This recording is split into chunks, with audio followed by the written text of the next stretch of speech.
कई आप सुनते होंगे, सौपन आते हैं एक आध को कि मेरा बेटा मर गया था, मरा हुआ है और मुझे दिखाई दिया।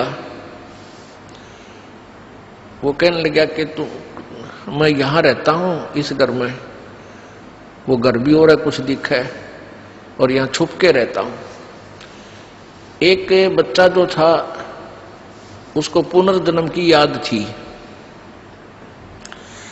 उसको पुनर्जन्म की याद थी अपने की, और वो 5-6 वर्ष का होते ही अपने पुनर्जन्म की सारी बातें, घर भी, गांव भी, नाम भी, माता पिता के, पत्नी के भी नाम बता दिए। वहां जाकर उन्होंने वेरीफाई भी किया कि सचमुच ये वही है। तो क्या बताता है कि उसकी मृत्यु हो गई थी किसी एक्सीडेंट में, और फिर क्या बताता है कि ये जो मेरे माता पिता वर्तमान वाले हैं ये कहीं से आ रहे थे, मैं इनके साथ साथ आ गया और फिर मां के पेट में प्रवेश कर गया।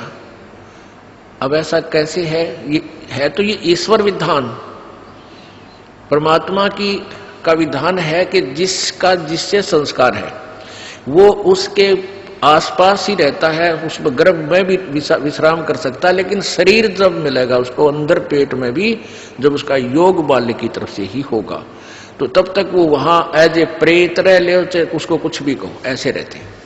तो उसको व्यास जी को इस बात का यकीन नहीं हुआ, क्योंकि पेट में ना कोई भारीपन, ना कोई ऐसी बात। तो उनको ये मालूम है कि वैसे भी शरण ले लेते हैं ऋषि लोग, ये पितर बने हुए। ये भी आध्यात्मिक ज्ञान है, तत्व ज्ञान है पुण्यात्मा, और धीरे धीरे समझाओ, क्योंकि हमने तो अज्ञान ठोक रखा, आज तक कोई सर पैर कोई पता ही नहीं था किसी भी मार्ग का। ये बार बार कंसेप्ट क्लियर क्यों करने पड़ रहे हैं कि हमने अज्ञान गणा सुन रखे है, और आपके मन में न्यू ना आ जाए। जो कथा अगर ये दास सिद्धि सुना दे तो आपके मन में सैकड़ों क्वेश्चन उठेंगे। तो दास चाहता है कि इस क्वेश्चन वाली बीमारी ने गिल खत्म करता चलो, तो दास के द्वारा दिया गया ज्ञान आपके हृदय में शीघ्र समाओगा। अब व्यास की पत्नी को पता नहीं था कि तेरे पेट में गर्भ में कोई बालक भी है कि नहीं है। उनको पता भी ऐसे ऋषि लोग पितर बनकर पितर रूप में भी प्रवेश कर जाते हैं। जो पितर टाइप होते हैं, जो अच्छी आत्माएं मर गई, वो भूत बन गई, वो भी अपने ही परिजनों के अंदर समाये रहते हैं, लेकिन वो परेशान नहीं करते हैं। और जो दुष्ट टाइप मरते हैं वो चंडाल भूत होते हैं, वो प्रवेश करके फिर उनकी दुर्गति रखते हैं कि शराब पीने जी कर शराब पीते हैं, उसका नाश करा देते हैं, कोई कुछ और गलतियां करा देते हैं, कोई और बदमाशी भी करा देते हैं, बहन बेटियों की तरफ भी बकवाद करा देते हैं। तो इस तरह के वो नीच टाइप होते हैं। फिर वो उनका पता कुछ से का तो यहाँ आते हैं जब पता लगता है, क्योंकि यहाँ पितर सारे फिर फ्री होना पड़ेगा, उनको भागना ही पड़ेगा यहाँ से भगवान के दरबार। अब क्या कि जैसे एक लड़की, एक बेबे नाम ले रही थी अपना परमेश्वर कबीर जी का, और यहां से अपने घर गई मिश्री का प्रसाद, एक पड़ोस का बालक आ गया 8-9 वर्ष का, बच्चा ने देवथी वो भी आ गया, उसको भी दे दिया। अब वो प्रसाद खाते लड़का अपने घर चला गया, घर जाते दौरा आके गिर गया। अब वो पड़ोसी शर हो गए, पता नहीं इसने क्या खवा दिया हमारे बालक ताई, अर्तन ने हमारा छोरा मार दिया।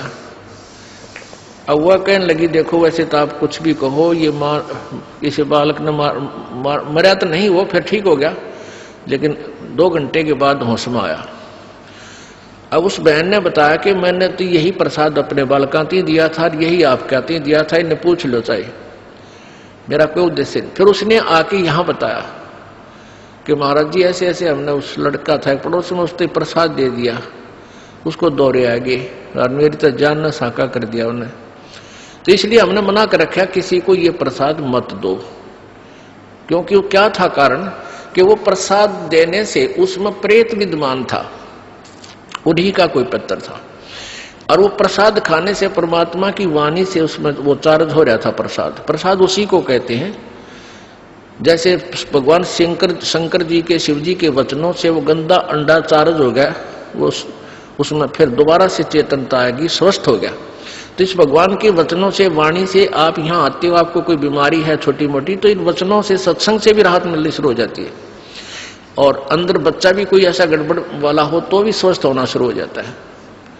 ठीक है, हम तो दास हैं, फिर भी हमारी कथा परमात्मा ही की सुना रहे हैं। तो इस तरह ये बहुत लाभ देता है। आप बालक को, डॉक्टर को पता होता है कौन सी मेडिसिन और इसको कहाँ असर कर रही है। तो वो क्या था, मैंने उसको बताया, बेटी उसमें प्रेत था।